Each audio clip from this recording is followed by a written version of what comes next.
Kobaran api membakar bagian tengah gedung Hotel Madinah Al Muwarroh yang berada di Kompleks Asrama Haji Embarkasi Medan, Sumatera Utara. Api diduga berasal dari lantai 2 yang merupakan aula utama. Saat kebakaran, tengah berlangsung pelatihan pendampingan masyarakat yang diselenggarakan oleh Balai Wilayah Suhei Sumatera Utara di lantai 4 gedung. Puluhan peserta langsung dievakuasi melalui tangga darurat, hingga seluruhnya berhasil keluar dengan selamat. Tidak ada korban jiwa dalam peristiwa ini, sementara penyebab kebakaran masih dalam penyelidikan. Tim Liputan iNews melaporkan.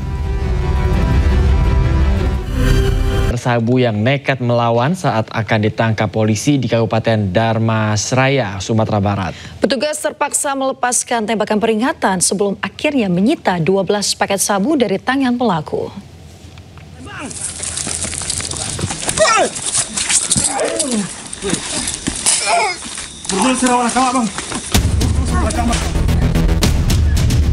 Penangkapan bermula saat 2 orang bandar narkoba tengah duduk di sebuah warung di kawasan Jorong Muaro, Nagari, Sungai Kambut, Kabupaten Dharmasraya, Sumatera Barat.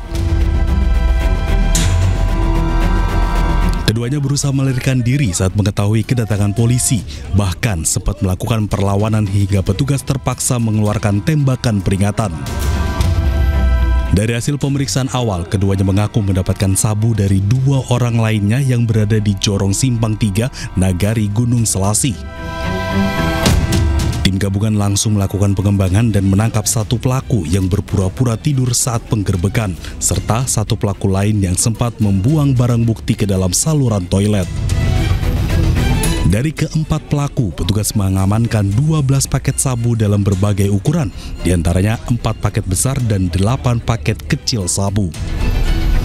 2 diantaranya merupakan bandar narkoba jaringan lintas Provinsi Sumbar Riau, Jambi, yang selama ini menjadi target operasi.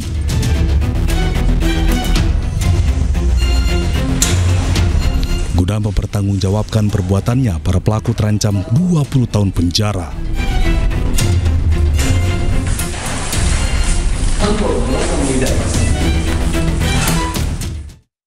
Pemirsa, polisi kembali membongkar sindikat penjualan bayi lintas negara. Ya, 6 pelaku diringkus pemirsa, 2 bayi nyaris diselundupkan ke Singapura.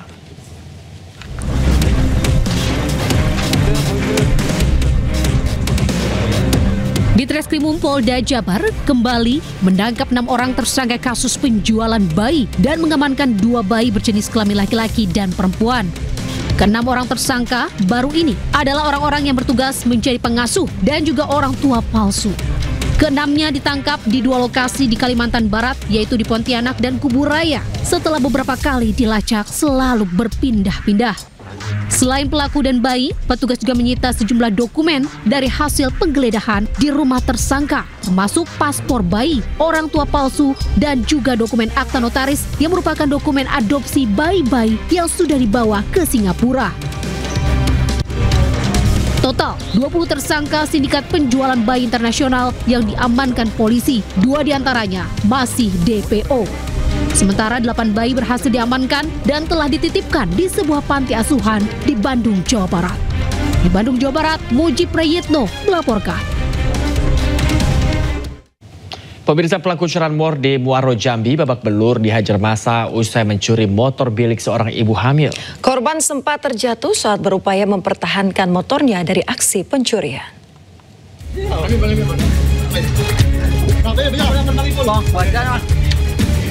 Seorang pelaku curanmor ini babak belur dihajar massa di Muaro, Jambi. Pelaku diketahui sudah 3 kali masuk penjara dengan kasus berbeda. Sudah tak berdaya hingga nyawanya diselamatkan polisi yang datang ke lokasi. Rekan pelaku sebagai penjual motor curian juga berhasil diringkus petugas di tempat persembunyiannya. Sebelumnya, pelaku menggasak sepeda motor milik ibu hamil di depan toko fotokopi di Desa Mandalo Darat, Muaro Jambi, Provinsi Jambi. Korban sempat berupaya mengejar motornya agar tidak dibawa kabur hingga terjatuh. Pelaku memanfaatkan keteledoran korban yang menggantungkan kunci motor saat berada di parkiran pinggir jalan. Guna mempertanggungjawabkan perbuatannya, 2 pelaku harus mendekam di sel tahanan Mapolres Muaro Jambi. Keduanya dikenakan hukuman 5 tahun pidana penjara. Dari Kabupaten Muaro Jambi, Provinsi Jambi, Haisun Hafiz melaporkan. Pemirsa, seorang wanita yang tinggal bersama pacarnya menjadi korban penganiayaan sang kekasih. Ya, aksi penganiayaan viral karena korban sempat live di media sosial saat penganiayaan terjadi. Ya ampun, kali ini tengok, tolong. Inilah video viral saat seorang wanita, Melin Oktaviani, 27 tahun, mendapat penganiayaan dari sang kekasih, NK, 27 tahun, yang disiarkan langsung melalui media sosial korban di Kota Baru, Jambi.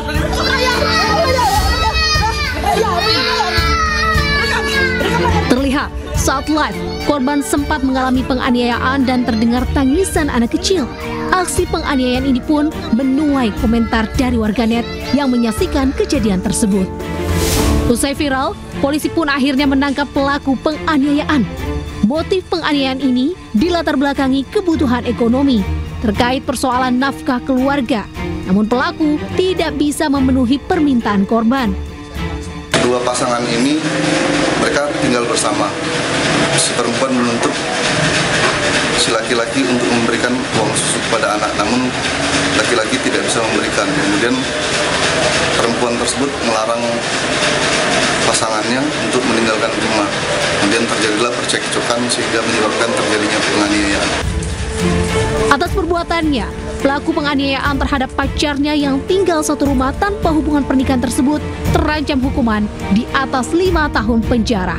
Dari Kota Jambi, Adrianus Susandra melaporkan. Seorang kurir paket dianiaya oleh seorang pembeli barang secara online di Bojonegoro, Jawa Timur. Penganiayaan terjadi saat korban mengantarkan barang pesanan dengan sistem COD.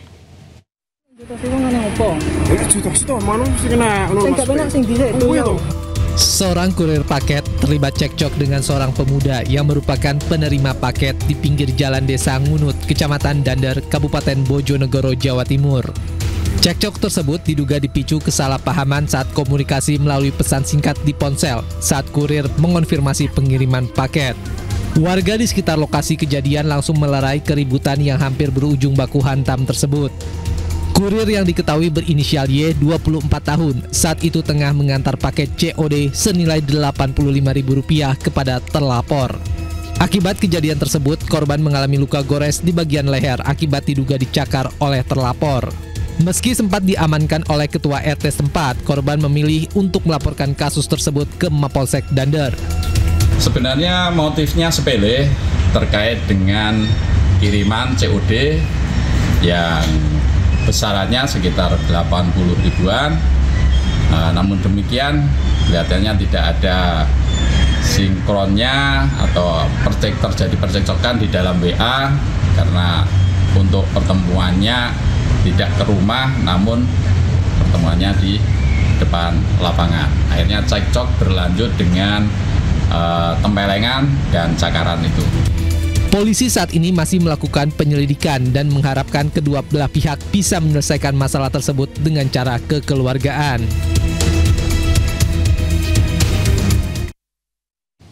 Pemirsa, viral ASN yang juga konten kreator dipalak 3 preman. Ya, ketiga pelaku sudah diciduk polisi tapi mereka membantah memeras korban.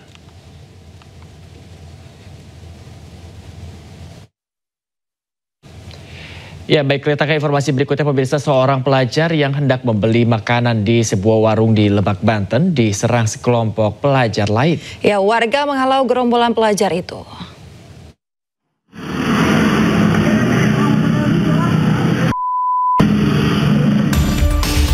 Sekelompok pelajar SMK swasta yang berboncengan dengan 4 sepeda motor mendekati seorang pelajar yang hendak membeli makanan di sebuah warung di Lebak, Banten. Beruntung, korban bisa menyelamatkan diri. Sementara warga menghalau gerombolan pelajar itu. Mereka sempat kocar-kacir saat dibubarkan warga. Korban mengaku tidak memiliki permasalahan dengan para pelaku. Sebelumnya ia mengira berhenti untuk menanyakan alamat. Mau beli gorengan, disuruh sama Pak Bos. Saya ke situ. Di situ langsung datang dia gerombolan 4 motor lebih. Itu saya langsung cegat sini, langsung pukulin. Warga datang. Langsung pada kabur ke sono, Pak. Sono udah saya diamanin motor 1. Saat itu korban berada di lokasi karena sedang praktek kerja lapangan di sebuah bengkel. Dalam insiden tersebut, 1 unit sepeda motor ditinggalkan para pelajar dan kini diamankan oleh warga. Dari Lebak, Banten, Iskandar Nasution, iNews melaporkan. Pemirsa, kebakaran melanda 1 kios warung makan di Depok, Jawa Barat. Ya, akibatnya 2 pegawai terjebak dan ditemukan tak sadarkan diri.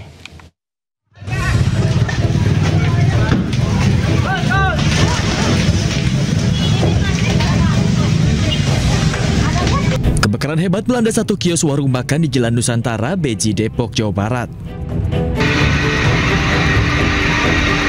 Petugas sempat kesulitan memadamkan api lantaran lokasi yang sempit dan warga yang berkerumun. Setelah 40 menit proses pemadaman, api pun berhasil dipadamkan.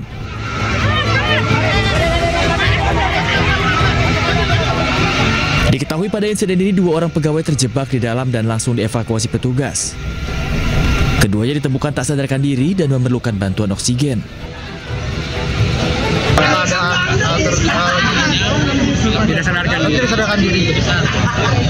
Terus kita lakukan penolongan, kita kasih SJP yang untuk laki-laki ini. Tadi pertama tidak ada napas, kedua napas, terus kita kasih SJP itu ada jalan napas. Mungkin nanti masih bawa pertama alhamdulillah ada jalan napas tadi. Mudah-mudahan selamat, tapi yang untuk kedua ini sama tidak ada jalan napas, masih kita kasih SJP, tidak ada perubahan, di bawah ambulan. Kita mendoakan yang terbaik kepada korban, mudah-mudahan selamat. Para korban pun langsung dibawa ke rumah sakit untuk mendapatkan pertolongan medis. Dari Depok, Jawa Barat, Yung Rizky, iNews melaporkan. Kecelakaan melibatkan truk dan mobil mewah terjadi di gerbang eksit tol Karawang Barat. 1 orang WNA asal Jepang kritis usai terjepit badan truk yang terbalik.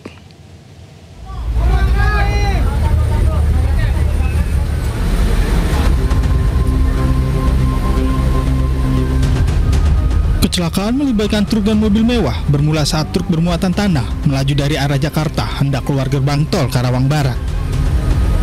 Saat di lokasi, truk tiba-tiba oleng dan terbalik hingga menimpa kendaraan yang berada di sampingnya. Peristiwa ini mengakibatkan sopir truk dan sopir mobil mengalami luka-luka. Sementara 1 orang lain yang merupakan WNA asal Jepang dalam kondisi kritis akibat terjepit di bagian tengah mobil yang tertimpa badan truk. Proses evakuasi korban berlangsung dramatis dan memakan waktu hingga 2 jam. 45 di eksit Karawang Barat, kilometer 47 jalur B, terjadi laka lantas di mana truk bermuatan pasir terguling dan menimpa kendaraan penumpang. Untuk supir truk dan supir kendaraan penumpang tersebut sudah dievakuasi, dibawa ke rumah sakit untuk mendapatkan perawatan medis di RS Rosalia. Sedangkan 1 orang warga negara asing terjebak di tengah kendaraan dan tadi proses evakuasi sempat berjalan kurang lebih 2 jam mengingat banyak sekali pasir yang menimpa dari badan kendaraan tersebut. Untuk saat ini sudah berhasil dievakuasi, kendaraan sudah dikeluarkan dari truk, kemudian korban yang berada di tengah warga negara tersebut juga sudah dilarikan ke rumah sakit. Usai dievakuasi, korban langsung dilarikan ke rumah sakit untuk mendapatkan penanganan medis. Dari Karawang, Jawa Barat, Rudi Setiawan, iNews melaporkan.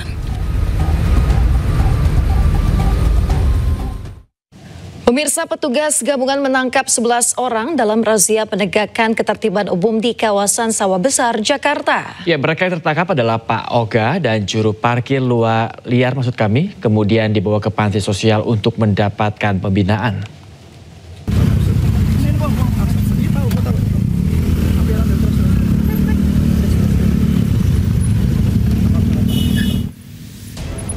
Kejar-kejaran antara petugas gabungan dengan sejumlah Pak Ogah dan juru parkir liar mewarnai razia penegakan perda ketertiban umum di kawasan Sawah Besar, Jakarta pada Rabu siang. Pak Ogah yang ketakutan berlari menyeberangi jalan, namun sayang petugas berhasil menangkapnya. Gak dapet, Pak. Terus ngapa lari tadi? Lari. Takut, Pak. Takut apa? Takut tangkap. Takut-takut. Mana uang lu? Mana uang lu? Gak ada, belum dapat. Belum dapat. Tapi sering parkir di sini tapi. Sering parkir di sini tapi. Kagak, baru ini. Baru ini.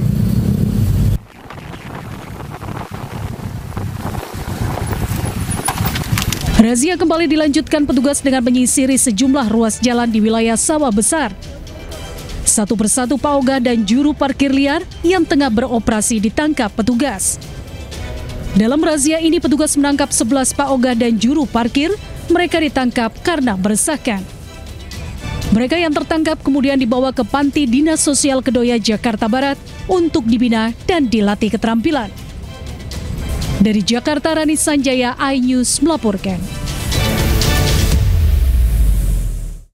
Pemirsa, 2 pelaku pencurian laptop yang tertinggal di komuter lain berhasil ditangkap oleh polisi. Ya, kedua pelaku ini berprofesi sebagai pengamen, pemirsa.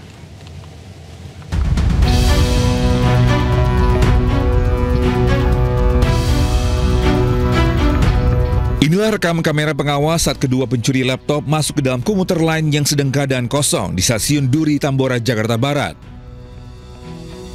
Salah satu pelaku kemudian melihat sebuah tas berisi laptop yang diduga tertinggal pemiliknya di tempat penyimpangan barang. Bukannya mengembalikan laptop, pelaku justru menjualnya di pusat perbelanjaan di Jakarta Pusat senilai Rp750.000.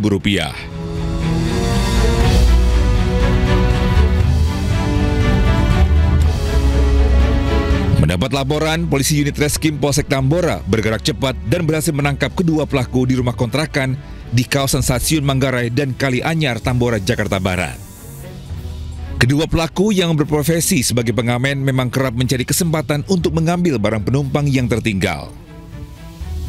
Dari pemeriksaan sementara diketahui keduanya sudah beraksi selama 5 tahun. Atas perbuatannya, kedua pelaku akan dijerat dengan pasal tentang pencurian dengan ancaman hukuman 5 tahun penjara. Dari Jakarta, Miftah Fulgani, iNews melaporkan.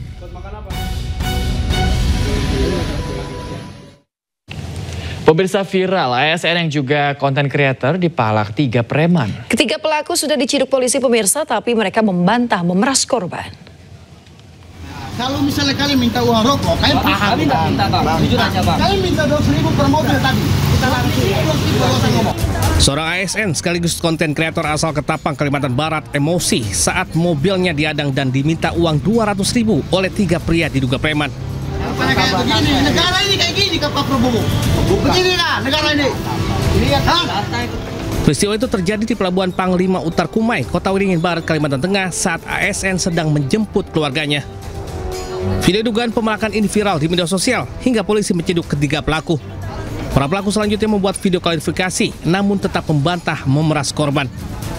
Tentang video viral kemarin yang kita bertiga ini, tentang yang dituduh di teks video kita ini ada katanya dibilang kalau tidak mau dilansir dia harus bayar 200.000. Itu tidak benar sama sekali. Tidak benar sama sekali itu. Dan kita cuma mau minta bagi karena penumpangnya lebih pakai travel kita di Kumai. Mereka soalnya melihat video klarifikasi itu, korban pun tak terima disebut sopir travel. Korban pun meminta polisi tegas menindak para pelaku. Kami menjemput keluarga kami di sana. Lalu kemudian kejadian ini adalah sebuah tindakan premanisme menurut saya. Dari Kota Waringin Barat, Kalimantan Tengah, Sigit Zakwan, iNews melaporkan. Pemirsa, gempa berkekuatan magnitudo 8,7 mengguncang Rusia dan menyebabkan kerusakan hebat di sejumlah wilayah di Rusia.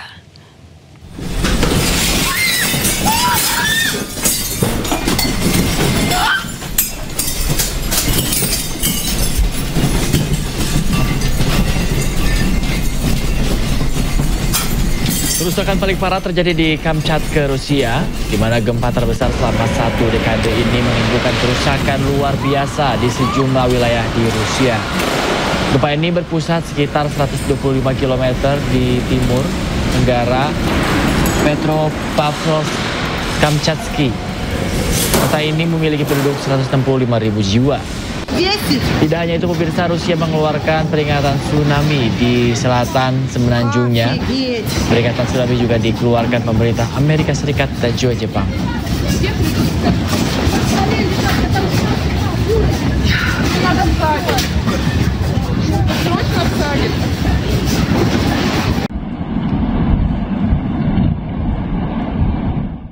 Трясет калькулятор. Смотри, он что.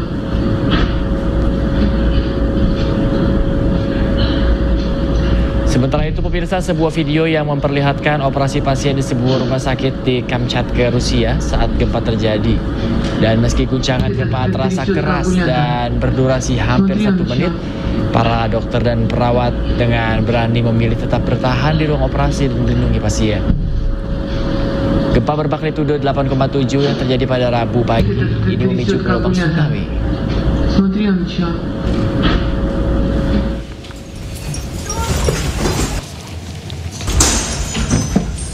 Pemirsa, gempa besar dengan getaran mencapai magnitudo 8,7 menerjang Kamchatka, Rusia, merusak banyak bangunan dan juga memicu gelombang tsunami. Tim darurat terlihat bergerak cepat menuju bangunan yang runtuh setelah gempa besar melanda Kamchatka di timur jauh Rusia pada hari Rabu.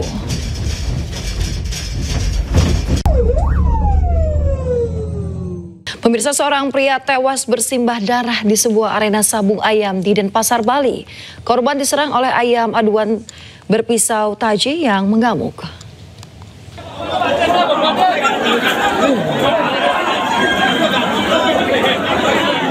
Video amatir menunjukkan kondisi saat sejumlah warga yang berada di arena sabung ayam di kawasan Jalan Sokosati, Denpasar hendak mengevakuasi korban Inengah S yang mengalami luka. Namun naas jiwa korban tak tertolong. Korban meninggal saat dalam perjalanan ke rumah sakit.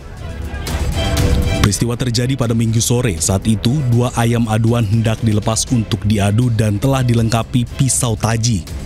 Namun saat dilepas, salah satu ayam mengamuk dan menyerang Inengah S yang kala itu datang ke arena untuk menonton sabung ayam. Korban mengalami sejumlah luka terbuka akibat sabetan taji yang terpasang pada kaki ayam yang mengamuk. Ayam mengamuk, jadi ayamnya karena mengamuk dilepas oleh salah satu pemain itu. Korban mengalami luka-luka sehingga meninggal dunia. Artinya status korban ini bukan pemain ya Nana? Bukan pemain, dia penonton. Jenazah korban telah dibawa pulang ke kampung halamannya dan diserahkan ke pihak keluarga di Kabupaten Karangasem. Dari Denpasar, Indira Ari, iNews melaporkan. Pemirsa, seorang pria babak belur dihajar massa setelah kepergok mencuri sepeda motor di parkiran kampus. Polisi pun datang ke lokasi menyelamatkannya dari amukan massa.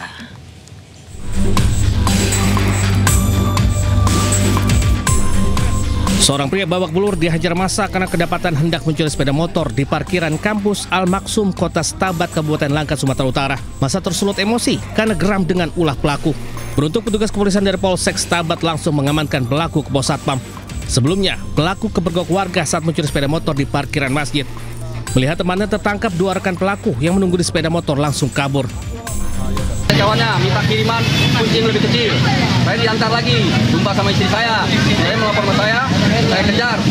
Baru mereka masuk ke tengah, saya tangkap pura-pura menjadi kawannya mahasiswa sini semester 2. Sementara di kampus kami tidak ada semester 2. Dari situlah baru kami buktikan, kami periksa, di kantongnya dia marah. Polisi sempat kesulitan saat mengevakuasi pelaku dari amukan massa. Meski demikian, ia akhirnya bisa dibawa petugas ke kantor polisi. Dari Langkat, Sumatera Utara, Erwin Syah Putra Nasution, iNews melaporkan. Pemirsa, aksi pencurian kabel lampu penerang jalan terekam kamera warga di Bandung, Jawa Barat. Pelaku nekat menggali tanah demi kabel tembaga.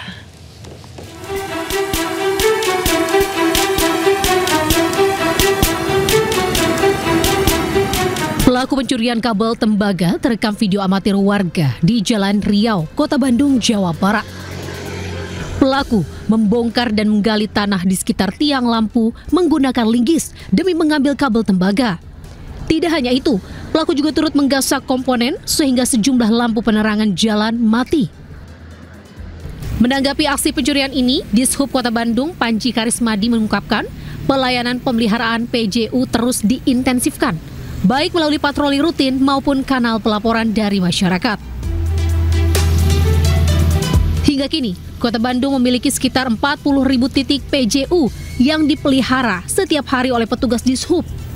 Meski dijaga selama 24 jam, terkadang masih kecolongan dengan ulah orang-orang yang tidak bertanggung jawab. Dari Bandung, Jawa Barat, Billy Maulana Fikran melaporkan.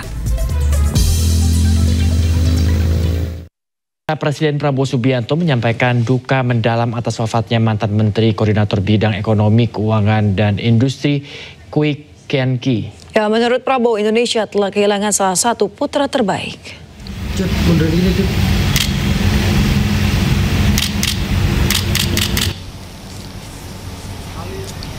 Pemirsa, Presiden Prabowo Subianto tiba di RSPAD Gatot Subroto, Jakarta Pusat pada Rabu siang.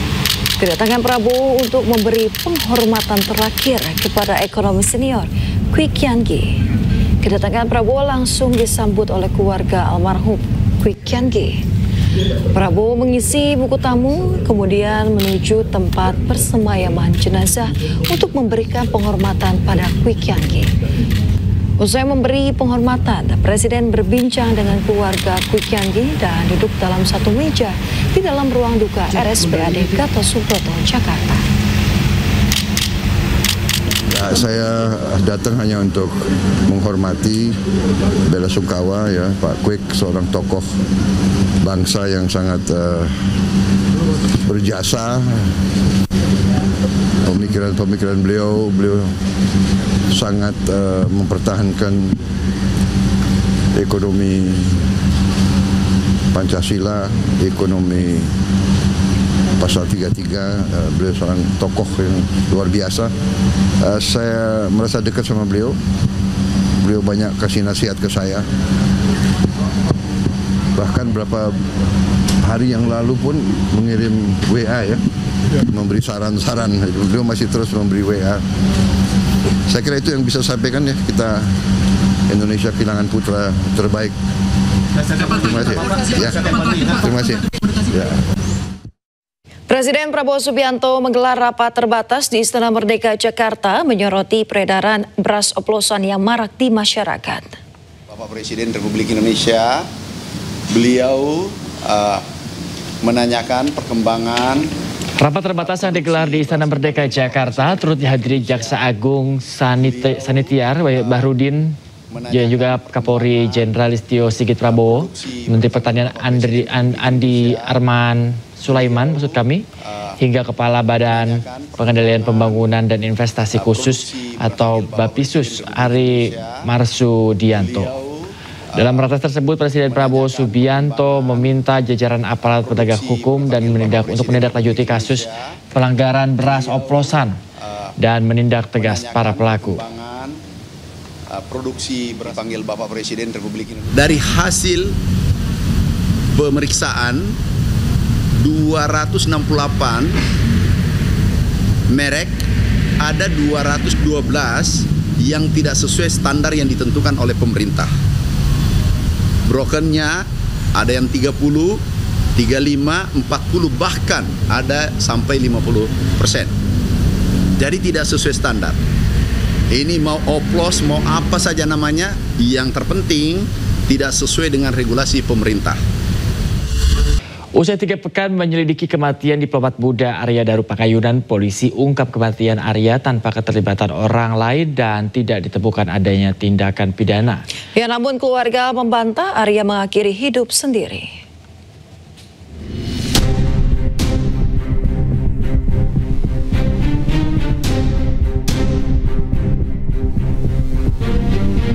Kasus kematian diplomat muda Kementerian Luar Negeri Arya Daru Pangayunan masih menyisakan misteri. Kasus ini pun menarik perhatian publik dan menimbulkan banyak spekulasi yang berkembang di masyarakat. Usai melakukan penyidikan terhadap kematian Arya Daru Pangayunan, Polda Metro Jaya mengungkap kematian diplomat Kementerian Luar Negeri tanpa keterlibatan orang lain. Indikator daripada kematian daripada ADP ini mengarah pada indikasi meninggal tanpa keterlibatan pihak lain. Pada pemeriksaan laboratorium toksikologi tidak ditemukan zat yang menyebabkan gangguan pertukaran oksigen. Tidak ditemukan adanya penyakit atau zat yang dapat menyebabkan gangguan pertukaran oksigen pada organ ataupun jaringan pada korban. Maka sebab kematian korban adalah akibat gangguan pertukaran oksigen pada saluran pernapasan atas yang menyebabkan mati lemas.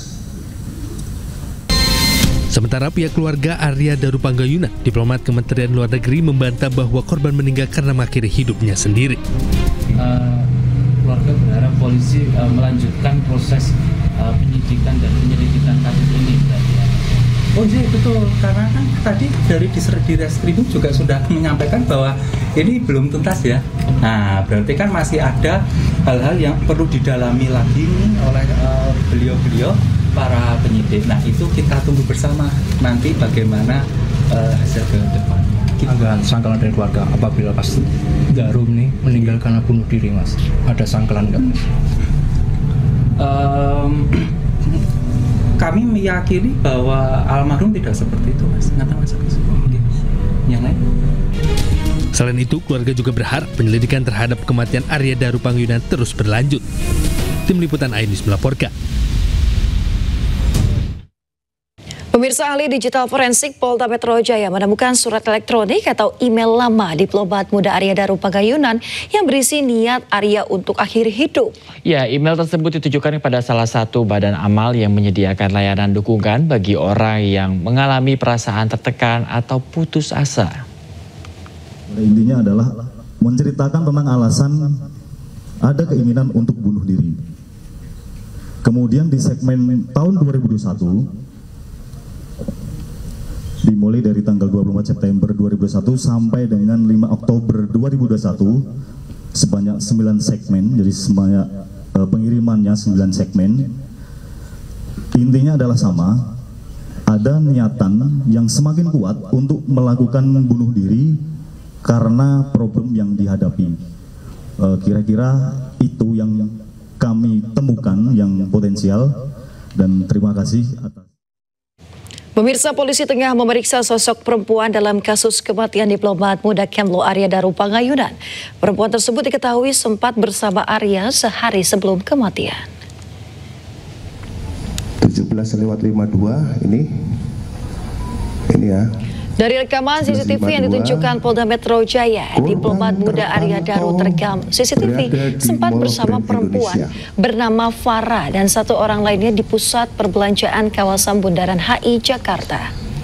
Polisi mengatakan telah memeriksa perempuan tersebut, namun tidak menjelaskan hubungan dengan Arya karena alasan privasi. IT terkait dengan apa hubungan, apakah sudah diambil keterangan? Farah, sudah. Kalau masalah hubungannya kami tidak bisa sampaikan. Karena itu. Informasi lainnya, pemirsa, Tom Lembong resmi mengajukan banding atas vonis 4 tahun 6 bulan penjara dalam kasus korupsi impor gulai yang menjeratnya. Yang mengandung perbuatan yang dipidana atau berstatus putih. Melalui kuasa hukumnya, mantan Menteri Perdagangan Tom Lembong resmi mengajukan permohonan banding di Pengadilan Negeri Jakarta Pusat untuk melawan vonis penjara 4,5 tahun penjara di kasus korupsi importasi gula. Dalam memori banding, pihak Tom Lembong meminta Pengadilan Tinggi untuk membatalkan vonis PN Jakarta Pusat dan memulihkan harkat serta martabat Tom Lembong. Tim kuasa hukum menilai putusan majelis hakim pada persidangan di Pengadilan Tipikor tidak sesuai dengan fakta hukum yang terungkap selama persidangan.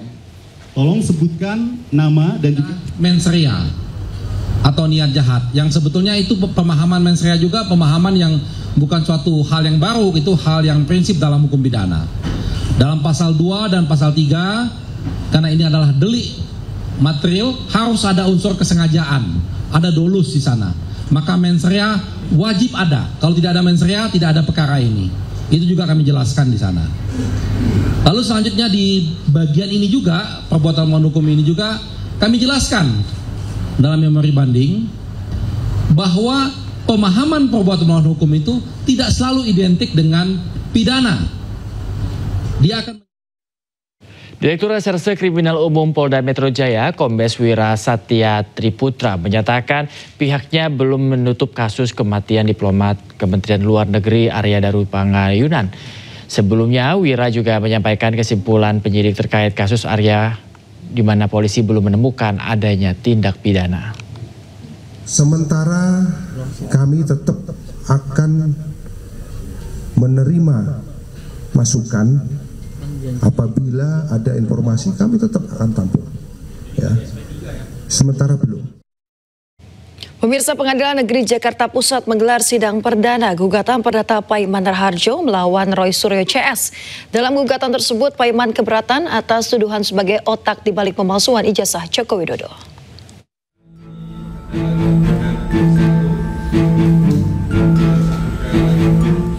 Sidang perdana gugatan perdata yang dilayangkan Paiman Raharjo melawan Roy Suryo dan 6 orang lainnya digelar di Pengadilan Negeri Jakarta Pusat. Paiman Raharjo melayangkan gugatan perdata atas keberatannya terkait tuduhan sebagai otak di balik dugaan pemalsuan ijazah Presiden Joko Widodo. Ia keberatan dengan tuduhan Roy Suryo CS yang menyebut Paiman punya percetakan di Pramuka dan ikut andil dalam menerbitkan ijazah Jokowi yang dituding palsu. Sayangnya, sidang perdana terpaksa ditunda karena 6 tergugat yakni Roy Suryo, Egy Sujana, Dr. Tifauzia Tiasuma, Rismon Sianipar dan lainnya tidak hadir. Di sini Profesor sebagai warga negara yang taat hukum mencari kepastian dan keadilan bahwa ijazah tersebut adalah asli dan Profesor melawan fitnah keji daripada Roy Suryo dan semuanya kawan-kawan itu dengan cara melakukan gugatan perdata. Penggugat berharap nantinya hakim dapat memutus bersalah para tergugat agar nama baik Presiden Joko Widodo dan dirinya sebagai pendidik bisa pulih. Ini kan untuk pembuktian. Kami menggugat perdata ini dalam rangka untuk satu, memulihkan nama baik Pak Jokowi ataupun saya Profesor Paiman. Yang kedua, kami ingin Pengadilan Negeri Jakarta Pusat menetapkan mereka bersalah. Karena terkait tuduhan ijazah palsu Jokowi, ini sudah aduannya sudah diberhentikan oleh Baris. Dalam gugatan tersebut, Paiman Raharjo juga menuntut uang ganti rugi sebesar 1,5 miliar rupiah.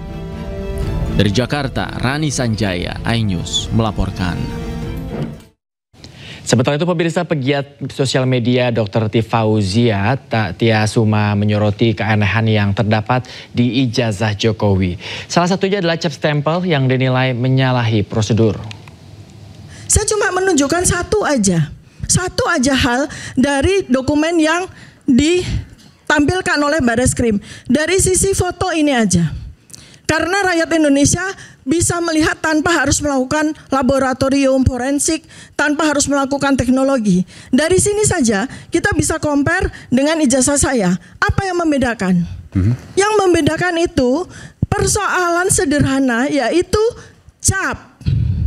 Ya, dalam 3 ijazah saya tidak ada cap dulu baru ditempel foto seperti ijazah ini. Ya. Ini kan berarti kalau kita percaya bahwa ini ijazah otentik dari UGM, ini menyalahi prosedur. Bentar, Bu, Dokter Tifa, mohon maaf saya potong. Memang kelihatan di sini bahwa foto dulu baru cap dulu baru foto. Ya, dengan mata telanjang saja, nggak usah pakai digital forensik, kita bisa melihat bahwa cap itu ada di belakang foto. Artinya ini kan jelas ada persoalan besar terhadap prosedur. Ini yang asli, ya? Ini yang aslinya sudah dilihat.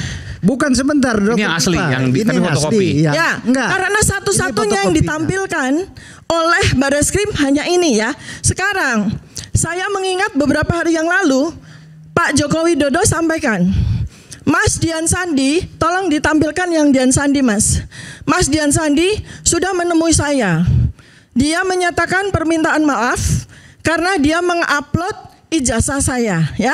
Nah, inilah yang diupload oleh Mas Dian Sandi. Coba perhatikan, konsisten ya.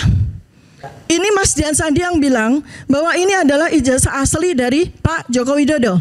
Coba perhatikan dari capnya, konsisten ya dengan dokumen yang ditunjukkan oleh Bareskrim bahwa cap berada di belakang foto, ya.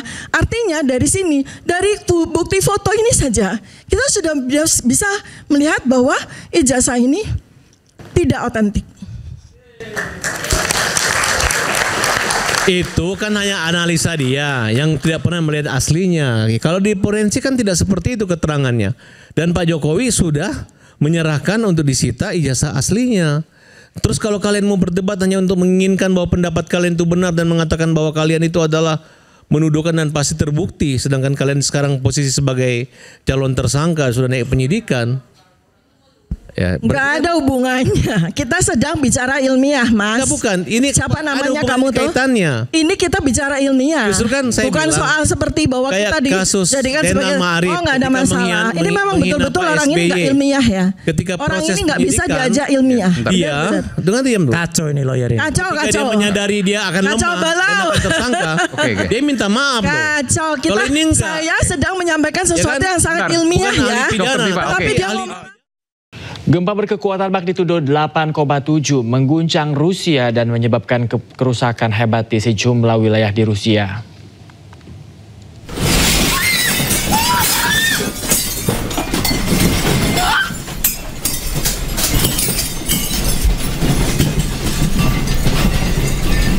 Kerusakan paling parah terjadi di Kamchatka, Rusia. Gempa terbesar selama 1 dekade ini menimbulkan kerusakan luar biasa di sejumlah wilayah di Rusia. Gempa ini berpusat sekitar 125 km di timur tenggara Petropavlovsk di Kamchatka. Pemirsa, kota ini memiliki penduduk 165.000 jiwa. Tidak hanya itu, Rusia mengeluarkan peringatan tsunami di selatan semenanjungnya. Peringatan tsunami juga dikeluarkan pemerintah Amerika Serikat dan juga Jepang.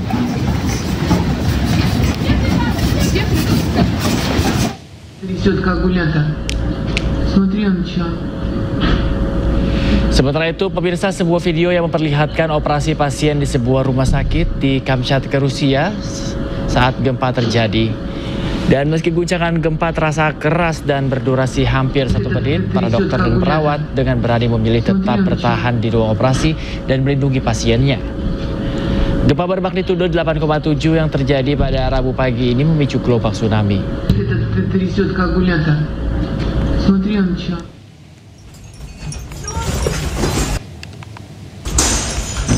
Gempa besar, pemirsa, dengan getaran mencapai magnitudo 8,7 menerjang Kamchatka, Rusia, merusak banyak bangunan dan memicu gelombang tsunami. Tim darurat terlihat bergerak cepat menuju bangunan yang runtuh setelah gempa besar melanda Kamchatka di timur jauh Rusia pada Rabu. Adanya peringatan tsunami membuat sebagian dari pelabuhan Severokurilsk dan kawan perikanan Alait di Sakhalin terendam air, pemirsa. Tim penyelamat mengevakuasi penduduk setempat dan sekitar 60 wisatawan dan dari pantai Kalakrisi di Kamchatka.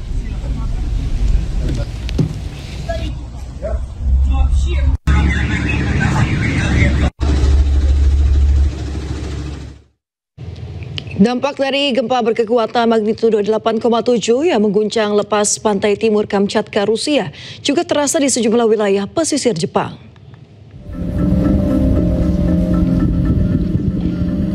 Pemirsa, sebagian besar kawasan pesisir Jepang dihantam gelombang tsunami dengan ketinggian bervariasi mulai dari 50 cm hingga 1,3 meter pada hari Rabu. Pemerintah Jepang memperingatkan gelombang tsunami bisa menerpa lebih dari 1 kali. Bahkan Badan Meteorologi Jepang telah mengeluarkan peringatan tsunami setinggi 3 meter yang berpotensi menyapu wilayah pesisir timur Jepang. Pihak berwenang memerintahkan lebih dari 900.000 penduduk di 133 kota di sepanjang pantai Pasifik Jepang untuk mengungsi ke daerah yang lebih tinggi.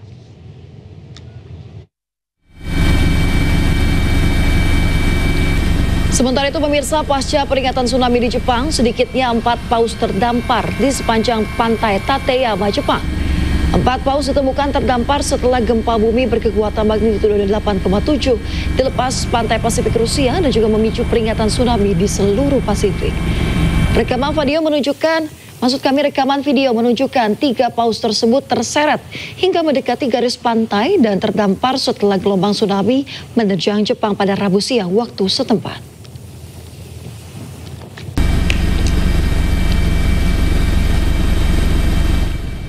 Jika biasanya pemadam kebakaran bertugas memadamkan api, tapi kali ini ada tugas lain pemirsa yang tak kalah menegangkan. Waduh, apa itu Yasmin?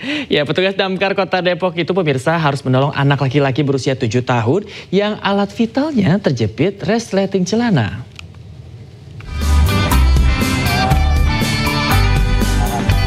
Dengan kesikapan dan ketenangan, petugas damkar berusaha melepaskan resleting yang menjepit alat vital seorang anak laki-laki. Bocah ini datang bersama kedua orang tuanya untuk meminta pertolongan ke petugas damkar. Proses evakuasi dilakukan di kantor dinas pemadam kebakaran di Cilodong, Kota Depok. Selama proses berlangsung, petugas mengalihkan perhatian korban dengan menonton di film di ponsel. Dia mau berangkat sekolah, itu buru-buru habis kencing. Dia mau pakai celana, kesangkut semua itu kelaminnya di sleting. Karena berhubung orang tuanya udah mencoba buat ngakalin, nggak bisa karena agak panjang ya, agak dalam. Telepon ke damkar, kita lakukan pertolongan di damkar. Ternyata memang nggak gampang, jadi kita pakai alat juga, pakai tuner juga, grindam ini. Kita kalin dikit demi sedikit, lumayan durasinya sampai adalah sejam lah mungkin. 1 jam durasinya ada. Alhamdulillah semua baik-baik saja. Setelah berhasil, personel damkar berusaha menghibur bocah ini dengan mengantarnya kembali ke rumah. Dari Depok, Jawa Barat, Iyung Rizky, iNews melaporkan. Polisi menggerebek sebuah rumah yang diduga menimbun solar di Kabupaten Pangkep, Sulawesi Selatan. Ya, dalam interogasinya terduga pelaku mengaku menggunakan solar untuk keperluan pertanian.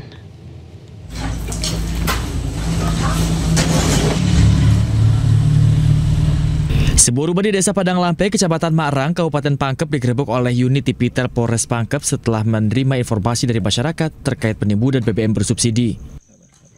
Dari penggerebekan itu, petugas mendapati 69 jirigen yang berisi solar bersubsidi yang ditutupi menggunakan tenda berwarna biru di samping rumah.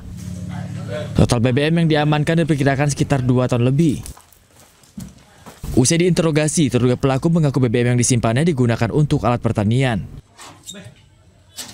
Jadi dari pengakuan yang bersangkutan itu tiap hari ambil, sebenarnya bukan melansir, dia ambil di kumpul, kan dia mempunyai dump truck, di mana dump truck itu mempunyai barcode dalam satu hari sekitar kurang 200 liter. Terduga pelaku mengaku solar diambil dari beberapa SPBU menggunakan mobil dump truck yang dilengkapi barcode resmi dari Pertamina. Untuk sementara, terduga pelaku masih menjalani pemeriksaan di Mapolres Pangkep dan seluruh barang bukti telah diamankan di Posko Resmo Polres Pangkep untuk proses penyidikan lebih lanjut. Dari Kabupaten Pangkep, Sulawesi Selatan, Udin Syahrudin, iNews melaporkan. Pemirsa, ratusan ribu rokok ilegal bersama minuman keras dimusnahkan di Kabupaten Lamongan. Ya, adanya barang ilegal ini membuat kerugian negara hingga ratusan juta rupiah.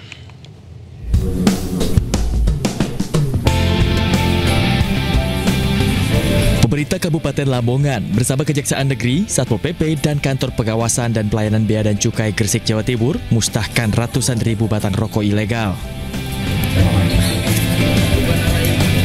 Sedikitnya 506.224 batang rokok ilegal jenis sigaret putih mesin dan sigaret kretek mesin, serta 66 botol minuman mengandung etil alkohol dimusnahkan dengan cara dibakar. Adapun nilai barang yang dimusnahkan mencapai Rp775.177.610 dengan potensi kerugian negara sebesar Rp492.452.239. Rokok ilegal ini akan mengganggu pada penerimaan negara yang seharusnya kita terima. Padahal cukai ini menjadi pilar penting dalam mendapatkan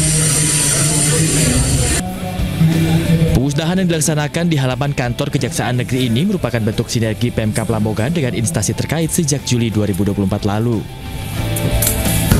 Jadi ini adalah berkat sinergi kolaborasi kita semua, Bea Cukai, pemerintah daerah Kabupaten Lamongan, APH di wilayah Kabupaten Lamongan. Saya pikir ini adalah satu komitmen kita ya untuk memberantas rokok ilegal. Kami Bea Cukai Gresik tentunya tidak henti-hentinya melaksanakan penindakan. Selain melakukan pemusnahan, Pemkab Lamongan beserta dengan instansi terkait juga melakukan sosialisasi gempur rokok ilegal kepada berbagai lapisan masyarakat. Dari Lamongan, Jawa Timur, Abdul Wahid, A-News melaporkan. Pusat Pelaporan dan Analisis Transaksi Keuangan atau PPATK memblokir sementara rekening pasif atau nganggur dalam waktu tertentu. Pemirsa, rekening yang dibekukan tidak dirampas oleh negara, namun hanya diblokir sebagai langkah perlindungan dari potensi penyalahgunaan oleh pihak lain. Sepanjang 5 tahun terakhir, PPATK menemukan maraknya penggunaan rekening pasif tanpa diketahui pemiliknya. Rekening tersebut digunakan untuk menampung dana hasil tindak pidana seperti peretasan, transaksi narkotika, korupsi, serta tindak pidana lain. Sementara itu, pemirsa, PPATK juga mencatat terkait dengan ada lebih dari 140.000 rekening nganggur dalam kurun waktu 10 tahun dengan nilai mencapai sekitar 428,37 miliar rupiah.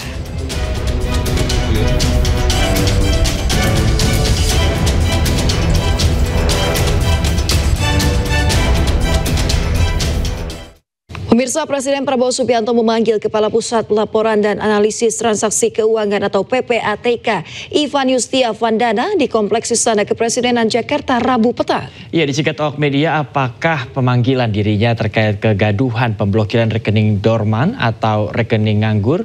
Ivan Yustia Vandana menolak untuk menjawab dan langsung masuk ke dalam istana. Mau Freeport dipanggil Presiden apa? Rekening dorman nggak tahu. Nggak nanti kali. Pak rekening dorman katanya mau di. Siap nanti dulu ya. Iya nanti ya. Saya dipanggil beliau. Saya belum tahu agendanya. Makasih ya. Makasih Pak. Pemirsa, Gias 2025 kembali hadir sebagai pameran otomotif terbesar di Indonesia yang memanjakan pengunjung dan inovasi teknologi terkini. Ya, beragam fasilitas pendukung juga disiapkan pemirsa demi menghadirkan pengalaman berkunjung yang nyaman dan juga berkesan.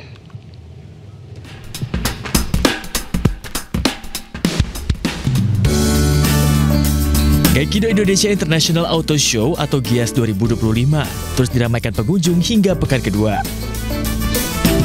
Tak hanya menampilkan teknologi otomotif terkini, pameran otomotif terbesar se-Indonesia ini juga memastikan kenyamanan bagi para pengunjungnya.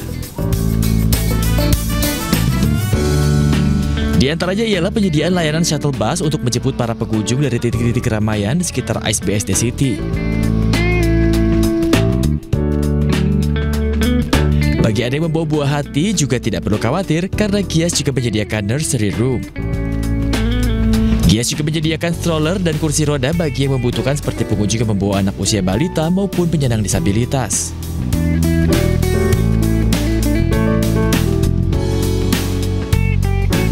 Tak ketinggalan, area ibadah disediakan di sejumlah titik strategis guna memastikan pengunjung tetap dapat menjalankan ibadah dengan tenang selama berada di pameran Gias 2025. Penyediaan ragam fasilitas ini diharapkan dapat menjamin kenyamanan hingga berkesan bagi para pengunjung. Dari Kabupaten Tangerang, Banten, Abdul Aziz, Idiansyah Wahyudi, A-News melaporkan.